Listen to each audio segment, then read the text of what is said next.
Haleluya. Shalom jemaat yang dikasihi Tuhan Yesus Kristus. Semuanya shalom.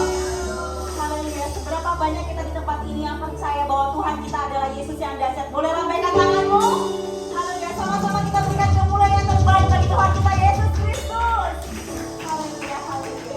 Haleluya Yesus. Terima kasih Tuhan. Kami sungguh bangga, kami sungguh bersyukur memiliki Engkau, Allah kami yang hidup, Allah kami yang benar.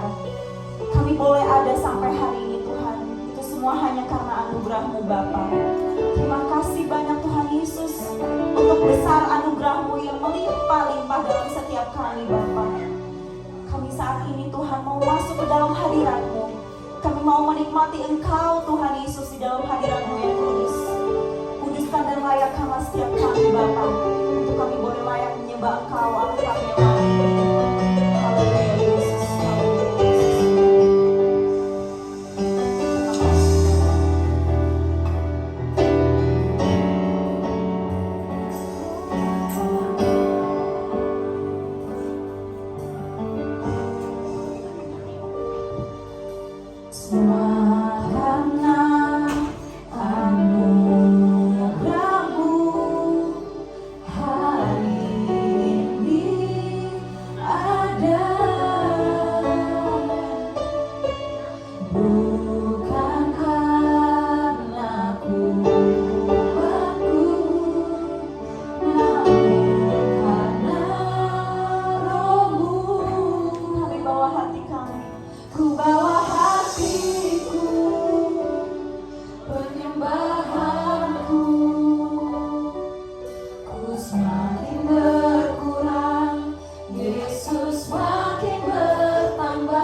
kehidupan kami. Kami boleh senantiasa dapat menyenangkan Engkau, Tuhan Yesus. Terima kasih buat kasih-Mu yang sungguh sempurna dalam hidup kami, Tuhan. Saat ini Yesus, kami mau tetap undang Engkau terus hadir di tengah-tengah kami, melawat, menjamah, mengurapi setiap kami yang haus, yang rindu akan Engkau, Tuhan. Penuhi kami, penuhi tempat ini dengan kuasa lawatan-Mu, Yesus. Kami percaya, Tuhan, ketika kami pulang dari tempat ini, tidak sama ketika kami datang. Kami boleh bawa berkas-berkas, berkat-berkat yang melimpah-limpah dari-Mu, Tuhan. Membawa sukacita, pengharapan, kekuatan, bahkan kemenangan yang telah Kau sediakan bagi setiap kami, Tuhan. Terpujilah nama-Mu, Tuhan Yesus. Saat ini, Tuhan, kami buka ibadah ini dengan penuh ucapan syukur, Bapa. Di dalam nama Tuhan Yesus Kristus, kami berdoa dan mengucap syukur. Sama-sama kita yang percaya katakan, amin. Haleluya. Sekali lagi berikan tepuk tangan dan dahsyat bagi Tuhan kita Yesus Kristus. Silakan boleh kembali dulu. Haleluya, haleluya. Siapa yang percaya di tempat ini sukacita melimpah-limpah dari Tuhan, boleh lambaikan tanganmu. Sama-sama kita kasih tepuk tangan lagi dong yang paling meriah bagi Tuhan kita Yesus Kristus. Haleluya, haleluya. Sama-sama kita terima sukacita di surga dari Tuhan. Amin.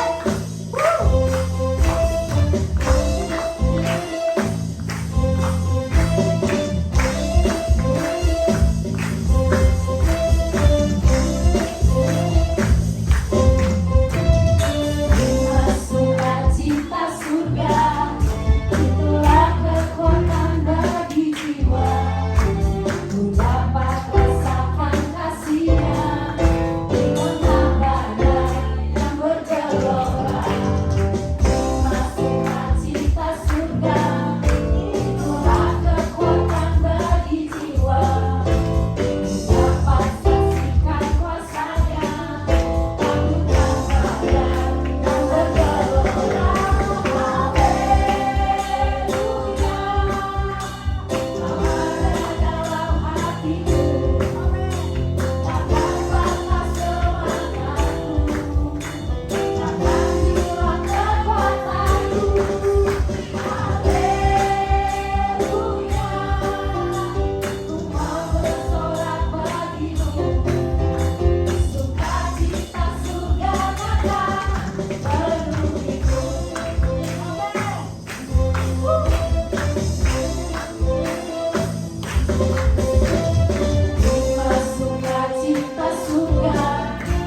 begitu setia Tuhan. Allah yang tidak pernah meninggalkan setiap kami, Yesus. Allah yang senantiasa memperhatikan setiap kehidupan kami. Kami sungguh merasakan Engkau senantiasa memelihara hidup kami hingga saat ini, Tuhan. Dan kami imani bahwa rencana-Mu tidak pernah gagal dalam setiap kami, Yesus. Terima kasih Tuhan. Ajar kami untuk tidak khawatir kepadamu, Yesus. Ajar kami untuk tetap terus percaya kepada Engkau, sekalipun kami belum melihat. Tapi kami percaya kami sudah menerima berkat kemenangan yang Kau sediakan bagi setiap kami, Tuhan. Haleluya Yesus. Ini pujian kami kepadamu, Tuhan. Perhatikanlah bunga bakung di ladang, Tuhan dikasih tanpa bekerja. Apalagi kita orang percaya,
kasih, kami bersyukur buat kesetiaan-Mu, buat pemeliharaan-Mu, dan biar setiap pujian, pengagungan kami berkenan menyenangkan hati-Mu. Sebentar, kami rindu firman-Mu yang menjadi dasar pengharapan kami dan menjadi dasar kekuatan hidup kami.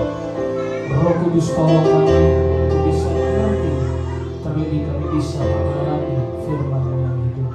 Kami terima dengan iman dan ucapan syukur kami dalam nama Tuhan Yesus Kristus. Haleluya. Amin. Puji Tuhan, shalom bagi kita semua. Saya percaya selalu ada sejahtera kebaikan Tuhan mengiringi langkah hidup kita. Bapak Ibu Saudara, tidak curhat pun saya juga tahu bahwa perjalanan hidup ini semakin hari semakin rumit. Ya, kita bisa melihat bahwa di masa kita kecil seperti Gebia, dia gak pusing memikirkan hidup. Bapak Ibu Saudara sekarang mungkin sudah mulai pusing semakin dewasa. Dan Bapak Ibu Saudara, ketika saya melihat merenungkan Bapak Gembala yang kemarin kita ke Jakarta, beberapa mungkin 5 tahun belakangan ini saya juga sering melihat, menyaksikan beliau bahwa di hari tua, di masa tua, sekalipun seorang hamba Tuhan, seorang pendeta harus juga berurusan dengan kemerosotan daging. Kalau dia punya semangat dan rohnya masih menyala-nyala, masih mau pergi penginjilan, karena juga penginjilannya juga tinggi, tetapi tubuh sudah tidak bisa. Makanya beberapa kali Kose ini sempat ngomong ke saya, beginilah kalau hidup ya, kalau ada rasanya pengen minum obat penolak tua ya. Jadi hidup ini ya begitu. Jadi segala sesuatunya yang harus kita sadari bahwa memang semua ada waktunya. Oleh sebab itu kita selalu berurusan dengan ruang waktu. Dan saya percaya Allah kita itu kekal. Dialah yang membebaskan kita dari kuasa waktu. Hanya Allah yang bisa membebaskan kita dari kuasa waktu dan ruang. Artinya dari segala keterbatasan itu. Oke, hari ini kita lihat satu renungan di dalam Lukas pasal 11 ayat 14 sampai ayat 23. Mungkin kalau lembaga Alkitab memberi judulnya Yesus dan Beelzebul. Yesus dan Beelzebul. Mungkin kalau Yesus di setiap ibadah sudah sering diceritakan. Saya percaya setiap firman pasti memberitakan Yesus. Makanya kalau ada firman yang tidak memberitakan Yesus berarti bukan orang Kristen ya. Makanya tidak sedikit orang-orang Kristen zaman sekarang lebih suka motivator. Bapak Saudara, dan orang-orang Kristen lebih suka mujizat daripada firman kebenaran. Jadi makanya sering sekali kita suka karunia-Nya, tetapi kita melupakan sumber karunia itu. Kita suka berkat-Nya, dan karena berkat itu juga kita melupakan si pemberi berkat itu. Jadi hari ini kita lihat mengenai persekutuan yang benar. Artinya persekutuan yang benar adalah persekutuan yang hidup. Jadi kalau Beelzebul itu adalah penghulu setan. Ya, penghulu setan itu artinya kerajaan maut atau kerajaan kebinasaan. Dialah pemimpin kebinasaan. Oke, kita lihat lebih dahulu pembacaan ini. Saya baca ayat ke 14 sampai ayat 23, kita baca secara bergantian supaya kita melihat peristiwa dan pesan dari firman ini. Pada suatu kali Yesus mengusir dari suatu setan yang membisukan. Artinya satu setan yang membuat seseorang bisu. Dan dikatakan ketika setan itu keluar, orang bisu itu dapat berkata-kata. Maka heranlah orang banyak. Ayat 15.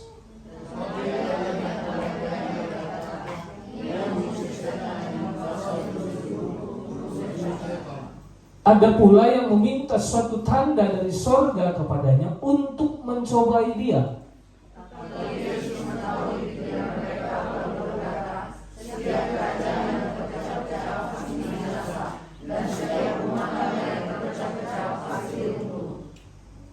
Jikalau iblis itu juga terbagi-bagi dan melawan dirinya sendiri, bagaimanakah kerajaannya dapat bertahan? Sebab kamu berkata bahwa aku mengusir setan dengan kuasa Beelzebul. Jadi jika aku mengusir setan dengan kuasa Beelzebul, dengan kuasa apa pengikut-pengikut mengusirnya? Sebab itu mereka lah yang akan menjadi hakimu. Tapi jika aku mengusir setan dengan kuasa Allah, maka sesungguhnya kerajaan Allah sudah datang kepadamu. Apabila seorang yang kuat dan yang lengkap bersenjata menjaga-jaganya sendiri, maka amanlah dalam dirinya. Tetapi jika seorang yang lebih kuat daripadanya menyerang dan mengalahkannya, maka orang itu akan merampas perlengkapan senjata yang diandalkannya dan akan membagi-bagikan rampasannya. Siapa tidak bersama aku, ia melawan aku, dan siapa tidak mengumpulkan bersamaku, ia mencerai-beraikan. Di Tuhan, terima kasih buat kerjasamanya. Saya percaya semua kita yang sudah membaca, memperkatakan dan mendengar firman ini akan diberkati oleh firman. Jadi saya beri judulnya mengenai persekutuan yang benar. Arti persekutuan yang benar itu adalah persekutuan yang hidup. Saya tidak tahu Bapak Saudara, persekutuan yang Bapak Saudara jalani dalam hidup ini. Kalau bicara soal persekutuan yang hidup, persekutuan pertama yang ada dalam diri manusia itu pasti keluarga. Persekutuan perdana manusia terlahir dan hidup di bumi ini pasti keluarga. Tidak ada kita yang muncul dari Google atau dari download, tapi semua dari kelahiran, karena Allah sudah menetapkan demikian.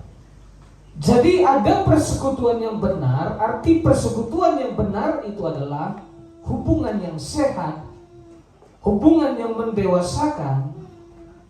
Artinya hubungan yang mendatangkan kehidupan. Saya tidak tahu bagaimana persekutuan dalam kehidupan Bapak Saudara, dalam hubungan rumah tangga keluarga. Apakah dalam hubungan itu sehat atau penuh dengan penyakit? Apakah dalam hubungan itu Bapak Saudara semakin didewasakan? Arti semakin didewasakan kan nggak mungkin bayi terus, tapi akan terus bertumbuh. Tubuh pun mengikuti pertumbuhan. Sama juga dalam hal psikolog kita, jiwa kita. Baik dalam kehidupan iman percaya kita, saya percaya juga harus bertumbuh sehat sehingga bisa menjadi dewasa. Karena kalau umur 30 tahun tapi tetap ngoek dan harus disusui, berarti sakit. Bapak Saudara, semakin lama berumah tangga hubungannya semakin baik, semakin sehat. Harusnya demikian.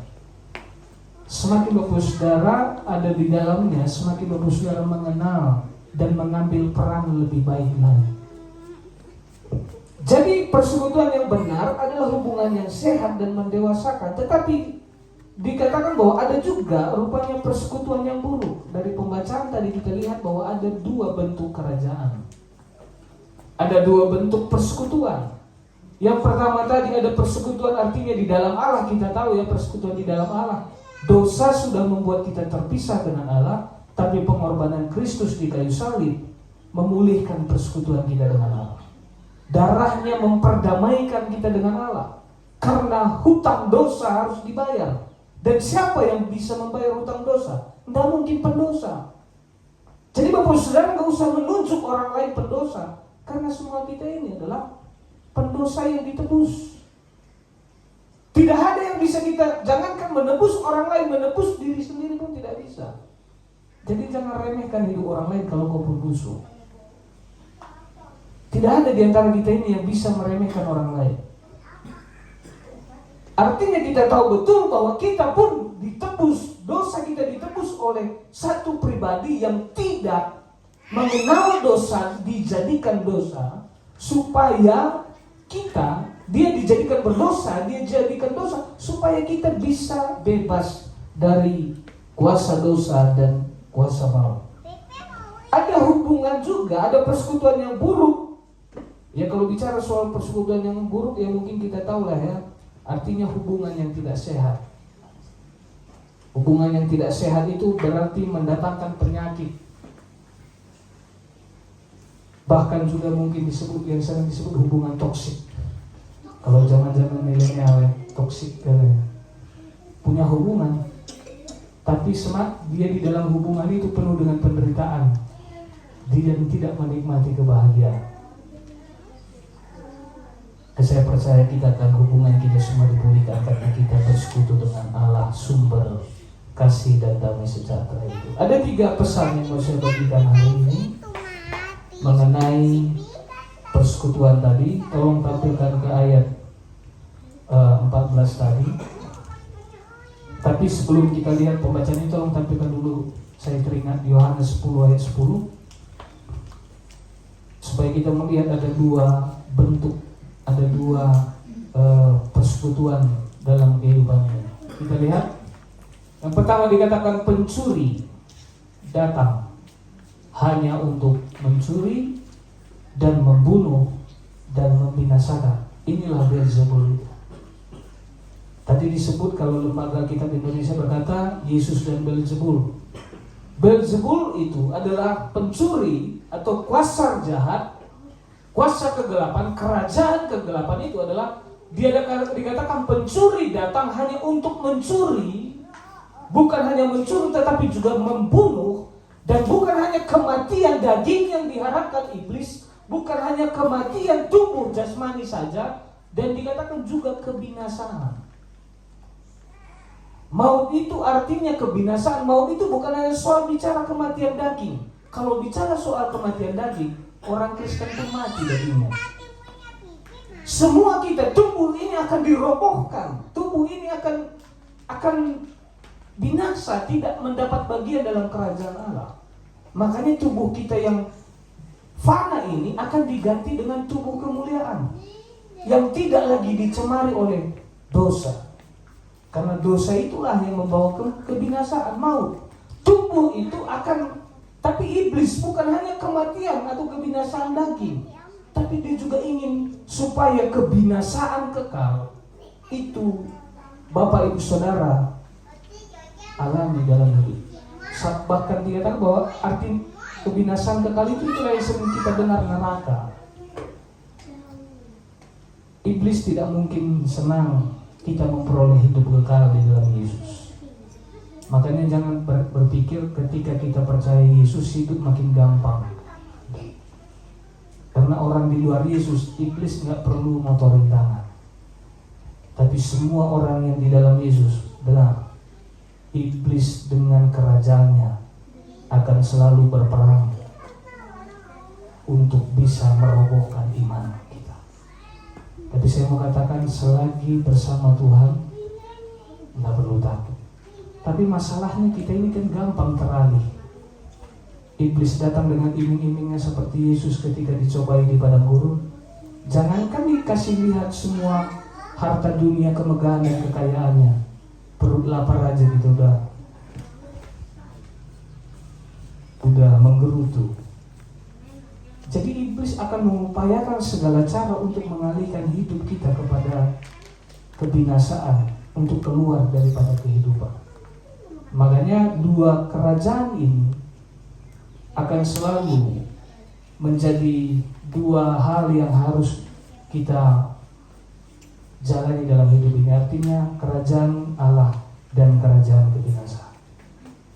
Hidup ini adalah kesempatan, saya percaya kesempatan hidup ini akan kita menuju kepada kerajaan Allah, artinya kehidupan kekal. Makanya dikatakan aku datang. Ini Yesus datang supaya mereka, siapa mereka itu adalah setiap orang yang percaya dan menerima. Dikatakan supaya mereka mempunyai hidup dan mempunyainya dalam segala kelimpahan. Jadi yang pertama, pesan pertama yang mau saya sampaikan adalah selain kerajaan Allah, ada juga kerajaan kebinasaan. Arti kerajaan kebinasaan itu adalah kerajaan iblis. Berarti ada selain kerajaan Allah, selain kerajaan hidup, ada juga kerajaan kebinasaan. Arti kerajaan kebinasaan itu adalah kerajaan iblis, kerajaan kejahatan, kerajaan kegelapan. Di ayat 14 tadi, tolong tampilkan. Pada suatu kali Yesus mengusir dari suatu setan yang membisukan. Di sini dikatakan ada satu roh yang membisukan satu pribadi manusia. Dan ketika Yesus mengusir roh jahat itu, dikatakan ketika setan itu keluar, orang bisu itu dapat berkata-kata. Maka heranlah orang banyak. Bapak saudara, sering sekali kita punya mulut, tapi orang lain berkata lebih baik engkau diam. Mengerti yang saya maksud? Hah? Orang lain lebih suka kita menjadi orang bisu daripada orang yang punya mulut tapi berbicara tidak pernah mendatangkan hidup, meresahkan. Tapi ini jangan salah tanggap ya. Karena sering sekali anak-anak kan bilang, "Mama, apa sih panggil cerewet? Banyak bicara." Diam mana? Kalau anak sekarang kan pintar kan? Ini bukan hal yang demikian. Tetapi yang dikatakan di sini dikatakan bahwa Yesus mengusir satu roh jahat dari seseorang, dan karena roh jahat itu dia bisu. Tapi ketika roh jahat itu diusir, dia jadi dikatakan dia dapat berkata-kata. Ayat 15. Tetapi ada di antara mereka yang berkata, ia mengusir setan dengan kuasa Beelzebul. Arti Beelzebul itu adalah penghulu setan, arti rajanya setan. Dia pemimpin, leadernya iblis. Bayangkan Yesus dijuluki pemimpin kuasa kegelapan. Siapa yang berkata Yesus adalah pemimpin kuasa kegelapan itu tadi? Dikatakan di bawah ada di antara mereka, berarti orang-orang bukan orang-orang sembarangan yang berkata itu. Ayat 16, tampilkan. Ada pula yang meminta satu tanda dari sorga kepadanya untuk mencobai dia. Makanya ada satu hal yang harus kita mengerti, bahwa ada orang yang suka kebenaran, tapi ada juga orang yang benci dan tidak menyukai kebenaran. Bahkan sampai sumber kebenaran itu dikatakan penghulu kegelapan.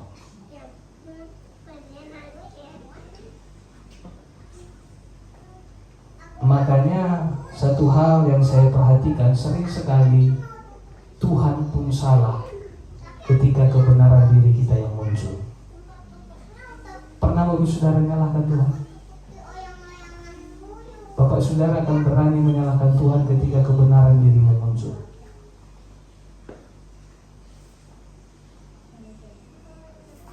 Di sini tadi dikatakan bahwa ada satu pribadi yang dibebaskan Tuhan dari kuasa kegelapan. Tetapi orang lain berkata, ada yang berkata bahwa Yesus mengusir dengan kuasa kegelapan. Jadi bagian yang pertama yang mau saya sampaikan, bahwa supaya kita mengerti bahwa ada dua kerajaan. Ada kerajaan hidup, yaitu Yesus Kristus yang menjadi Raja. Tapi ada juga kerajaan kegelapan, yaitu Beelzebul, yaitu iblis yang menjadi raja di sana. Saya tidak tahu semua kita yang ada hari ini, saya percaya semua kita ada dalam kerajaan Allah. Karena kalau tanpa Yesus tidak mungkin Bapak Saudara datang ke tempat ini. Saya percaya Bapak Saudara datang ke tempat ini bukan supaya bertemu saya yang tidak tampan ini, tapi saya percaya semua kita hadir ke tempat ini karena Yesus. Jadi jangan komat kami ketika yang di altar ini mungkin gak sesuai dengan perasaannya. Ini lagi yang muncul. Ini lagi ya. Jadi kita datang beribadah karena memang kita datang karena Yesus. Jangan jadikan jangan kasih ruang bagi iblis untuk mengambil tempat di hati kita, di hidup kita. Bagian kedua, ayat 17 dikatakan, tetapi Yesus mengetahui pikiran mereka, lalu berkata. Arti Yesus mengetahui pikiran mereka itu berarti Yesus itu maha tahu. Dia adalah Allah yang maha tahu. Setiap kerajaan yang terpecah-pecah pasti binasa, dan setiap rumah tangga yang terpecah-pecah pasti runtuh. 18. Jikalau iblis itu juga terbagi-bagi dan melawan dirinya sendiri, bagaimana kerajaannya dapat bertahan? Sebab kamu berkata bahwa aku mengusir setan dengan kuasa Beelzebul. Jadi Yesus sebenarnya di sini menegaskan bahwa bagaimana mungkin iblis melawan dirinya sendiri. Dengan secara tidak langsung mereka berkata bahwa Yesus itu adalah pelayan kuasa kegelapan. Tetapi Yesus menegaskan tidak mungkin demikian.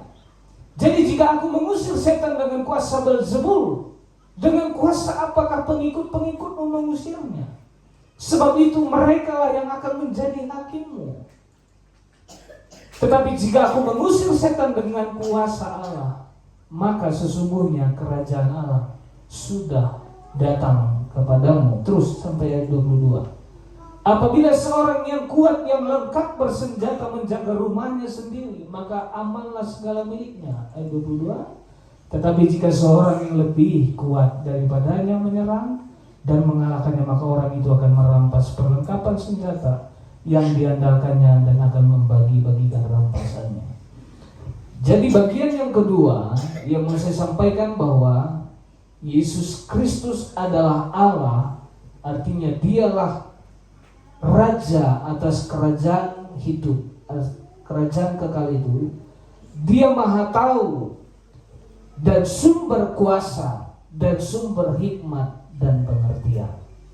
Makanya tadi kalau kita baca dari ayat 17 sampai ayat yang ke-22, Yesus sekalipun ada orang ngeyel, tapi dia juga tetap memberi hikmat, mengajar supaya mereka beroleh pengertian.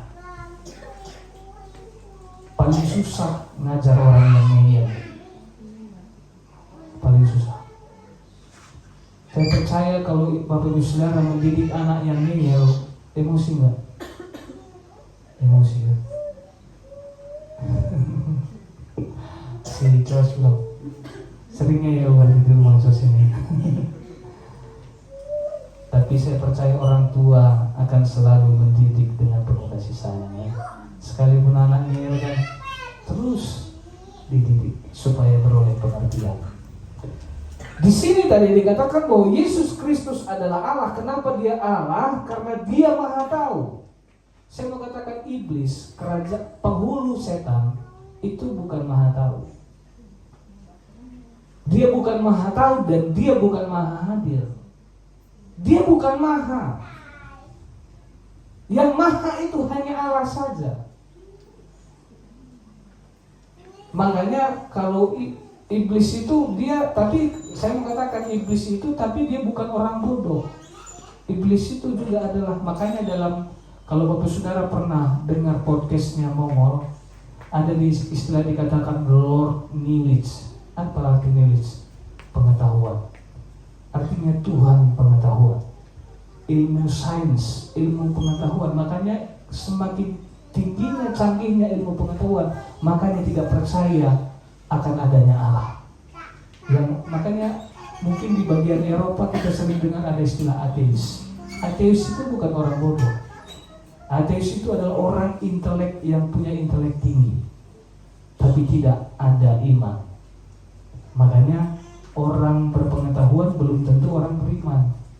Tapi orang beriman gak mungkin juga bodoh. Karena banyak orang beriman dia berkata aku beriman tapi engkau bodoh. Habis engkau disikat iblis. Iblis itu tahu. Makanya dengar, waktu Allah memberi firman kepada Adam dan Hawa, waktu Allah berfirman kepada manusia, jangan memakan buah pohon ini. Bapak Saudara bisa lihat, kepada siapa Allah berfirman? Kepada Adam, kepada manusia. Tapi iblis Tahu. Sehingga karena dia tahulah makanya diputarbalikkan kebenaran itu. Karena tidak mungkin ada barang KW sebelum ada barang ori. Tidak mungkin ada dusta sebelum ada kebenaran. Makanya saya berulang kali katakan bahwa tidak mungkin orang beriman bodoh akan kebenaran. Orang beriman pasti kaya dan melimpah dalam hikmat dan kebenaran. Kenapa? Karena orang beriman pasti ada roh Allah, ada firman di dalam hidupnya. Jadi jangan engkau bangga, engkau Kristen, kita melayani, berkoar-koar, banyak aktivitas pelayanan. Tapi kalau tidak firman dan roh Allah di hidup kita, tunggu tanggal mainnya, habis kau. Orang beriman tolak ukurnya bukan sebanyak aktivitas pelayanan kita, serajin ibadah kita, bukan itu. Itu hanya reaksi. Orang tak percaya Yesus pun melakukan hal itu. Makanya Yesus menentang, kalau engkau hanya melakukan semua kehidupan iman spiritualmu hanya untuk memenuhi kewajiban keagamaanmu, gak ada guna. Mohon maaf, kok terlalu kencang saya bicara ya. Tapi saya mau berbicara tegas bahwa tidak mungkin orang beriman bodoh dan tanpa pengertian. Makanya sebelum kali katakan bahwa tidak mungkin ada dusta tanpa sebelum ada kebenaran. Jadi tidak ada pilihan lain, kita harus penuh dalam kebenaran. Kita harus penuh di dalam roh Allah, sumber hikmat, sumber kuasa. Kita harus penuh di dalam firman kebenaran. Karena begini, makanya saya selalu berkata begini, yang terpenting bukan apa yang kita tahu, tapi apa yang kita lakukan dari yang kita tahu. Nggak mungkin kita bisa melakukan sesuatu yang tidak kita tahu. Berarti ketika kita punya pengetahuan, pengertian, artinya kita hidup di dalamnya. Arti orang beriman adalah orang yang mengerti firman dan hidup di dalam firman. Karena tidak ada gunanya kita mengerti firman tapi tidak hidup di dalam firman. Itu sama kita dengan sibolis, menipu diri sendiri. Kita menipu diri sendiri ketika kita mengerti firman tapi kita tidak hidup di dalam firman. Firman Allah tegas berkata bahwa engkau menipu dirimu sendiri. Kalau orang yang menipu dirinya sendiri sama seperti iblis tadi, dia punya pengetahuan tapi tidak punya kehidupan. Jadi saya rindu kita semua adalah orang-orang yang sudah diberi pengertian oleh firman. Tolong tampilkan satu pembaca dalam Yohanes 16 ayat 13. Saya percaya Allah juga tahu kita ini penuh dengan keterbatasan. Oleh sebab itu Yesus sewaktu bersama dengan para murid, sekalipun Yesus melakukan banyak mujizat, bahkan berjalan sehari-hari bersama Yesus, mereka juga jatuh bangun. Makanya Yesus berkata ketika apalagi Yesus akan pergi ke surga, meninggalkan para murid. Karena Yesus tahu akan kelemahan itu, makanya dikatakan, tolong tampilkan Yohanes. Oke. Tetapi apabila ia datang, artinya di sini Yesus sedang memberi janji. Tapi dengar, janji itu sudah digenapi. Janji sebelum dilakukan itu masih satu janji yang belum digenapi ya. Tapi ini sudah digenapi. Tetapi apabila ia datang, yaitu roh kebenaran, yaitu roh Allah, ia akan memimpin kamu ke dalam seluruh kebenaran. Saya mau bertanya, Allah itu kebenaran? Roh Kudus itu roh Allah. Makanya banyak orang laba-laba rada-rada tapi tidak ada kebenaran. Itu sama dengan kuasa Beelzebul. Karena roh lain selain daripada roh kebenaran itu udah menyimpang. Saya bukan anti. Memang bahasa lidah adalah tanda-tanda orang penuh Roh Kudus. Tapi jangan Seperti itu tadi, di ibadah kita laba-laba, tapi di rumah bahasa kebun hewan semua keluar. Apakah itu roh kebenaran? Itu emosimu, ambisimu yang supaya terlihat dirimu rohani. Tuhan gak bisa ditipu. Makanya segala sesuatu dikatakan jangan anggap enteng lu buatan, tapi uji segala sesuatu. Apa alat mengujinya? Ya pasti kebenaran itu juga. Karena Allah tidak mungkin menentang dirinya sendiri. Makanya Yesus katakan tidak mungkin ada kerajaan terpecah-pecah. Bahkan iblis pun punya daerah teritorial. Makanya pernah nggak dengar kekuatannya nggak bisa menyeberang laut ini gitu. Kalau dari Sumatera, kalau udah nyebrang ke Pulau Jawa, itu udah nggak mempan powernya. Karena iblis pun punya wilayah. Sama kayak pemerintahan. Indonesia punya pemerintahan tertinggi apa? Presiden. Ya, pemerintah, pemimpin tertinggi, kerajaan hidup, kerajaan kekal, ya itu pasti Allah. Sama dengan itu tadi, iblis pun membentuk hal manajemen strukturalnya demikian. Ada pemimpin tertingginya dan ada juga pemimpin daerahnya, ada gubernurnya, ada juga pemimpin kabupatennya, ada juga pemimpin kecamatannya, lurah, RT-nya ada, sampai penunggu pohonnya pun ada. Makanya Paulus berkata bahwa penghulu-penghulu di udara. Arti penghulu-penghulu di udara itu bukan hanya satu pribadi. Pernah dengar ketika orang di Gerasa, kerasukan roh jahat legion, itu dikatakan ribuan iblis. Roh jahat itu banyak, tapi Yesus tadi dikatakan dia penghulu kerajaan kegelapan itu. Padahal dia raja kebenaran. Makanya memang kalau ada orang yang sakit hati, yang tahu siapa yang suka mencecar Yesus, mencoba Yesus? Bukan pemungut cukai, bukan perempuan Sunda. Yang mencobai Yesus itu adalah ahli-ahli Taurat, imam-imam kepala, orang-orang Farisi. Jadi tidak mungkin perempuan Sunda berani berkata, ini Beelzebul, engkau Beelzebul.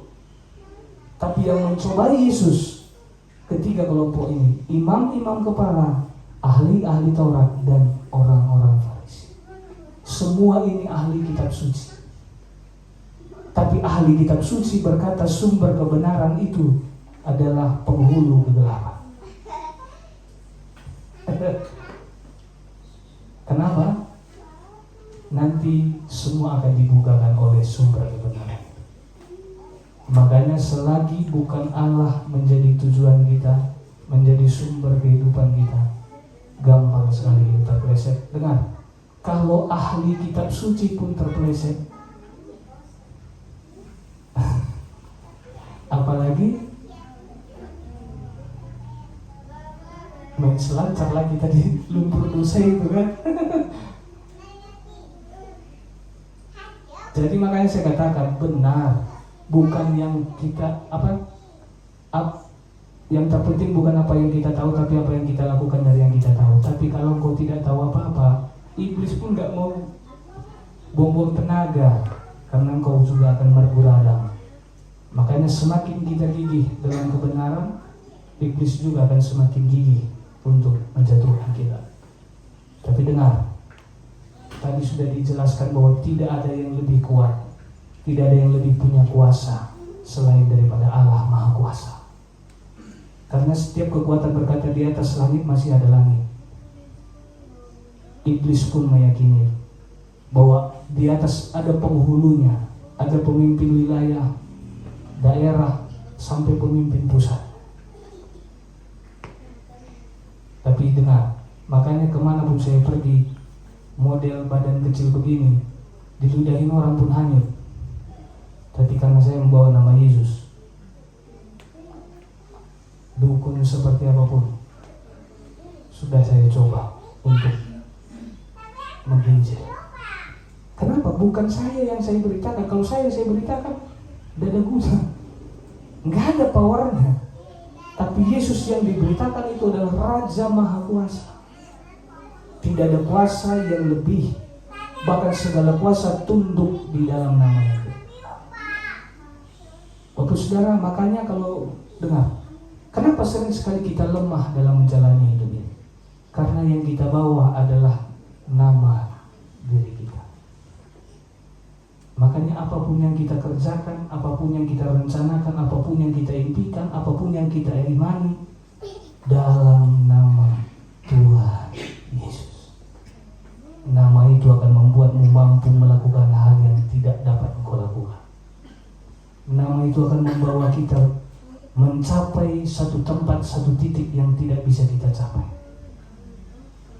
Engkau capek berjuang, sampai pun engkau dalam titik perjuanganmu, Tuhan ambil nyawamu, gak ada gunanya.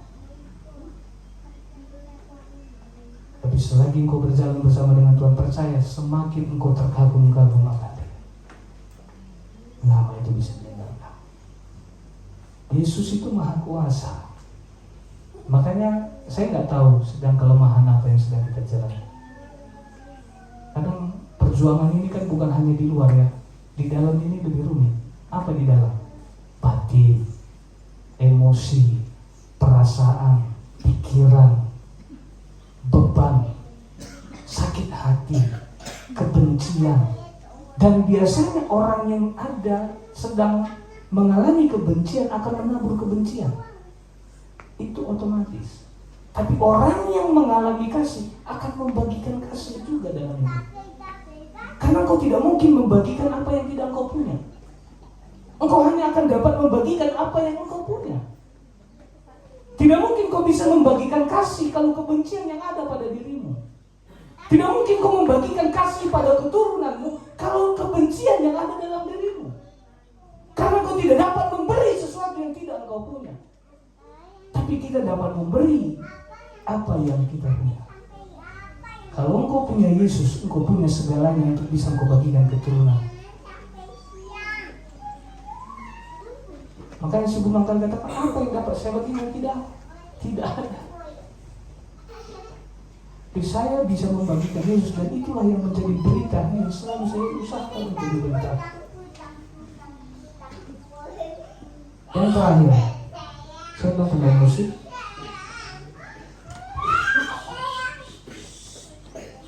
Ayat 23. Yesus dikatakan bahwa kembali ke Lukas tadi, siapa tidak bersama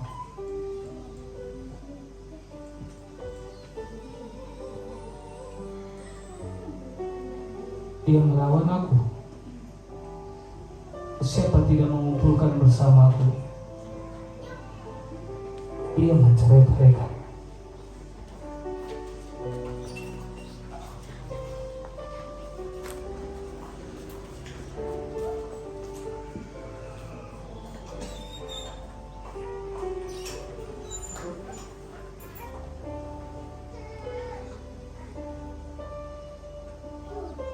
Yesus tahu dia dibenci banyak orang.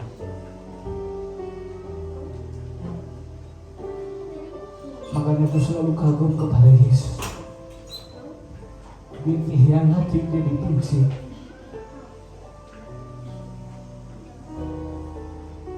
Dia tidak pernah membela dirinya.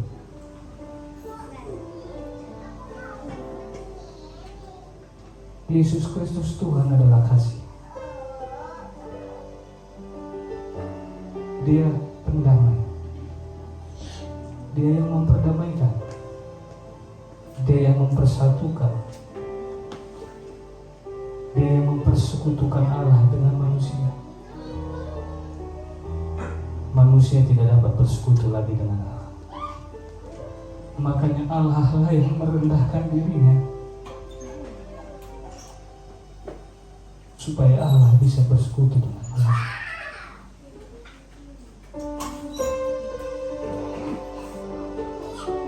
Makanya sering sekali saya dengar ada orang berkata, rohani kok sombong. Sombong kok rohani.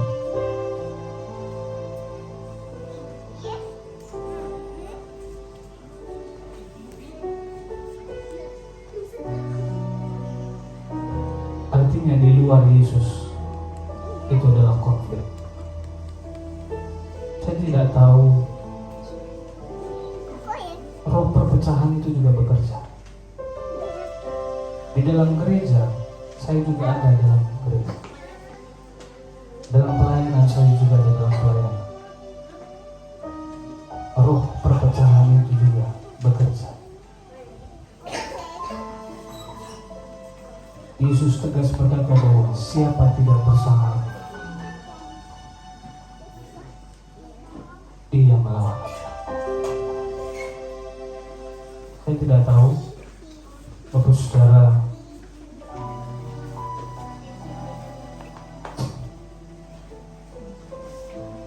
bersekutu dengan Allah hari ini. Dan saya berdoa roh perpecahan itu dihancurkan oleh Tuhan. Engkau tidak membawa perpecahan dalam keluarga. Engkau tidak membawa perpecahan dalam lingkunganmu. Engkau tidak membawa perpecahan dalam gereja. Tapi engkau selalu membawa damai sejahtera. Karena demikianlah firman Allah, bahwa dikatakan bahwa berbahagialah orang-orang yang membawa damai. Mereka akan disebut anak-anak Allah. Saya percaya semua kita yang ada di tempat ini adalah anak-anak Allah. Tidak ada anak-anak kuasa kegelapan di sini.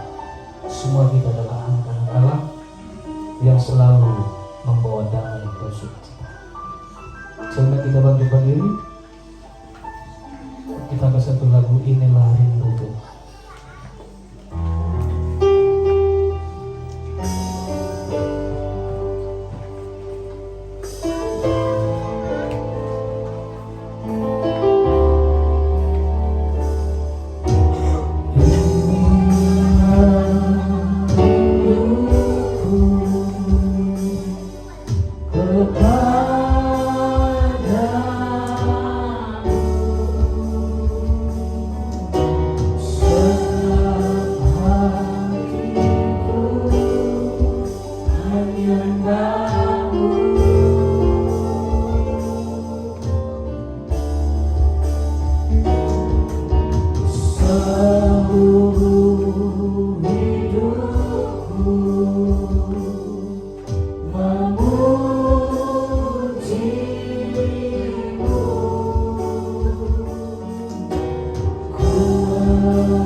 Apakah itu persekutuan dengan Allah atau persekutuan dengan iblis atau kuasa kegelapan ini?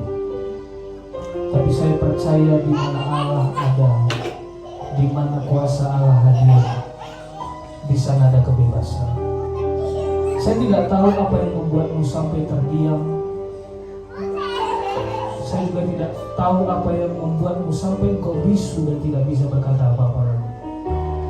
Saya juga tidak tahu sebagaimana perjalanan hidupmu kau menjadi pembawa damai atau pembawa konflik. Saya tidak tahu, tapi Tuhan tahu. Saya berharap dalam kemahatauan Tuhan kita bukan jadi si pencoba-pencoba. Lebih baik kita menjadi orang bisu yang dibebaskan Tuhan daripada kita sekalipun orang rohaniawan tapi membawa konflik. Saya berharap kita semua dipulihkan Tuhan. Saya percaya di mana ada Tuhan, di sana ada pemulihan. Sebab itu biarlah persekutuan kita dengan Tuhan semakin hari semakin baik, semakin hari semakin bertumbuh, semakin hari semakin dewasa, supaya oleh hidup kita Tuhan dipermuliakan. Bagikanlah Allah dalam hidup ini.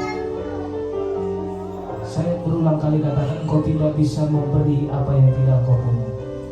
Engkau hanya bisa memberikan apa yang engkau punya. Engkau tidak mungkin bisa memberikan kasih kepada keturunanmu kalau tidak ada kasih di dalam dirimu.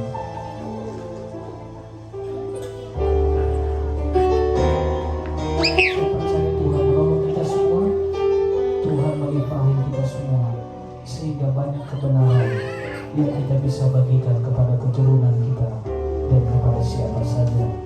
Ku berikan hatiku dan jiwaku, semuanya bagimu di dalam hidupku, di setiap waktu. Nyatakan jalanmu, nyatakan jalanmu, nyatakan jalanmu, nyatakan jalanmu.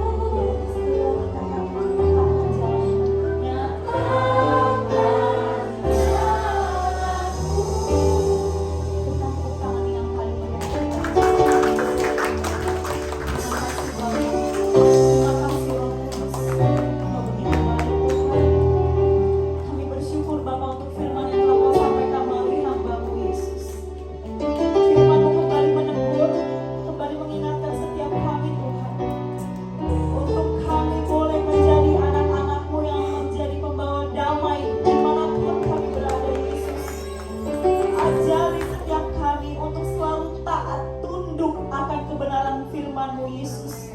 Bukan tunduk kepada kehendak kami sendiri Tuhan, bukan tunduk kepada pikiran kami sendiri atau kebenaran kami sendiri Bapa, tapi tunduk hanya kepada firman kebenaran-Mu Yesus. Puji Engkau Tuhan. Bimbing kami untuk kami senantiasa kemanapun melangkah, kami membawa damai Tuhan, tidak membawa roh perpecahan itu ya Bapa. Puji Engkau Yesus. Dalam tangan kuasa-Mu kami serahkan hamba-Mu Tuhan, yang sudah menyampaikan isi hati-Mu Bapa. Tuhan, Engkau yang urapi, Engkau yang senantiasa memimpin, menuntun kemana hamba-Mu ini memberitakan kebenaran firman-Mu Bapa. Biarlah hanya dengan pelayanannya Tuhan, semakin banyak jiwa-jiwa yang diselamatkan, semakin banyak jiwa-jiwa yang datang sungguh-sungguh bertobat kepada-Mu Tuhan Yesus. Engkau yang pakai hamba-Mu ini semakin heran, semakin dahsyat lagi dalam pelayanannya. Berkati keluarganya Tuhan, pelayanannya, pekerjaannya, apapun yang menjadi pergumulan dan kerinduannya, Engkaulah Yesus yang menjadi jawabannya Tuhan. Terima kasih Tuhan Yesus. Kami bersyukur untuk segala kebaikan-Mu Tuhan. Di dalam nama Tuhan Yesus Kristus kami berdoa dan mengucap syukur. Haleluya. Amin. Jemaat Tuhan boleh kembali duduk. Puji nama Tuhan. Saat ini kita akan membaca pengumuman untuk agenda sepekan ibadah sekolah minggu. Ibadah sekolah minggu hari ini di gereja jam 4 sore. Anak-anak sekolah minggu jangan lupa datang beribadah ya jam 4 sore. Kemudian ibadah keluarga itu hari Jumat jam 8 malam. Nanti untuk lokasinya di mana akan di-share di grup oleh sekretaris kita Kakak Intan. Kemudian ibadah kaum ibu hari Sabtu jam 4 sore di gereja. Dan untuk ibadah youth hari Sabtu jam setengah 8 malam di gereja juga. Untuk ibadah umum minggu depan tanggal 23 Februari 2025 jam setengah 11 pagi dimulainya. Yang bertugas adalah WL-nya Kakak Ratna, singernya aku sendiri Vita, multimedia Saudara Gohan, dan ushernya Opung Keva. Puji nama Tuhan. Kemudian untuk laporan kas pembangunan Seperti yang sudah tertera di layar, itu ada sisa 5.571.000. Puji nama Tuhan, kita tidak kekurangan ya jemaat Tuhan. Itu semua karena kemurahan Tuhan. Lalu sudah, oke baik. Dan dari mimbar ini kami mengucapkan selamat datang kepada jemaat yang baru bergabung beribadah di tempat ini. Saya rindu boleh untuk bangkit berdiri jemaat Tuhan yang baru bergabung pada ibadah hari ini. Boleh untuk bangkit berdiri.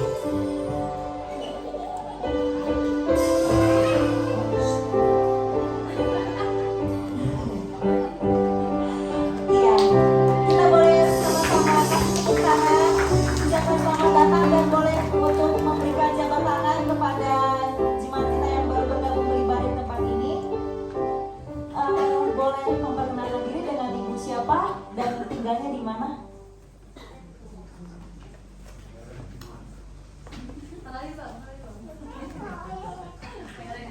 Oh oke, baik. Terima kasih. Jikalau belum ada tempat ibadah, kami dengan sangat terbuka untuk boleh minggu depan kembali datang beribadah di tempat ini. Dan untuk silakan duduk kembali. Dan untuk pengumuman selanjutnya, jikalau dari antara jemaat ada yang rindu untuk melayani Tuhan di tempat ini, boleh menghubungi sekretaris gereja kita Kakak Intan.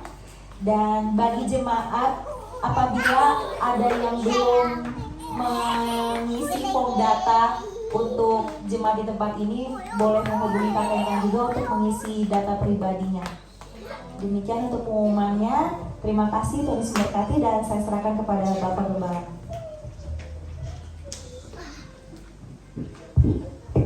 Puji Tuhan. Saya juga bersyukur kalau Tuhan sudah tolong kemarin istri dari saudari sudah bisa pulang, begitu juga Bapak Nasya sudah bisa pulang. Kiranya Tuhan terus sempurnakan kesehatannya. Kita doakan juga, mungkin ada beberapa yang lagi berjuang juga menghadapi penyakit. Amang Guru, Bapak Roy, Nang Guru juga lagi proses pengobatan, begitu juga Pak Stumora. Semuanya Tuhan tolong, Tuhan beri damai sejahtera dalam kehidupan mereka juga. Sebentar kita akan akhiri ibadah kita, sehingga kita bangkit berdiri.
Yang kekal dalam hidup kami. Dalam nama Tuhan Yesus Kristus kami bersyukur buat segala anugerah-Mu hari ini. Kami dapat beribadah dari awal pertengahan hingga akhir ibadah kami. Semuanya Tuhan sudah berkati. Berkati setiap kekasih-Mu yang sudah mengambil bagian dalam pelayanan. Apapun yang mereka kerjakan bagi Tuhan, Engkau limpahkan mereka dengan anugerah-Mu. Pengurapan perkenanan Tuhan selalu melimpahi menyertai hidup mereka. Berkati juga setiap kekasih-kekasih-Mu yang sudah hadir hari ini Tuhan. Engkau melihat, Engkau mengenal, Engkau tahu setiap jalan hidup mereka. Pulihkan mereka, bimbing mereka dalam jalan-Mu yang benar. Biarlah hidup mereka selalu menikmati penggembalaanmu. Mereka menikmati kelimpahan anugerah Tuhan. Tuntun mereka dalam jalan-Mu yang benar Tuhan. Biarlah setiap hidup mereka, rumah tangga, keluarga mereka berjalan di dalam jalannya Tuhan. Bahwa setiap orang yang berjalan bersama Tuhan akan selalu menikmati pemeliharaan Tuhan. Bahkan perjalanan hidup mereka pasti berhasil.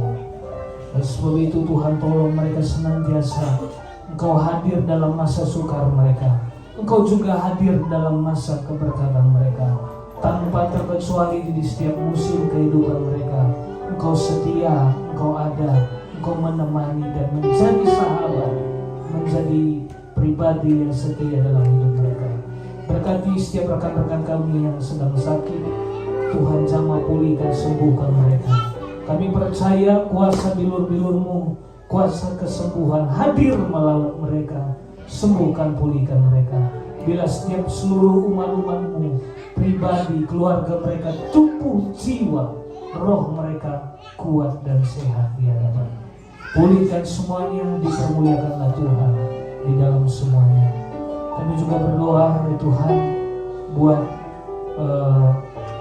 setiap persembahan yang kami bawa kepada Tuhan ini menjadi persembahan yang berkenan bagi-Mu. Bahkan setiap apa yang kami kerjakan, kegiatan kami, Tuhan biarlah semuanya dalam perkenan-Mu. Pertambahkan terus bilangan jiwa, dan biarlah setiap orang yang hadir bisa menikmati dan mengalami Tuhan. Makasih, berkati lingkungan kami, berkati perumahan Cibunar, berkati Parung Panjang, berkati bangsa kami Indonesia. Terima kasih jika sebentar kami akan pulang ke tempat kami masing-masing. Tuhan juga beserta menaungi, menyertai kami. Tiba di rumah kami dengan segala selamat dan dipenuhi dengan sukacita damai dari Tuhan. Bapak Saudara, sebelum kita pulang, mari kiranya terimalah berkat rahmat sejahtera dari Allah Bapa kita, cinta kasih sayang yang sempurna di dalam Yesus Kristus, Tuhan dan Juru Selamat kita yang hidup, dan dengan persekutuan dengan Roh-Nya yang kudus, tinggal menyertai kita semua mulai siang hari ini sampai Yesus datang kembali. Kita tetap setia dan tetap percaya kepada Tuhan. Terimalah anugerah ini dalam nama Tuhan Yesus Kristus. Haleluya. Amin. Selamat hari Minggu Bapak Saudara. Tuhan Yesus berkati.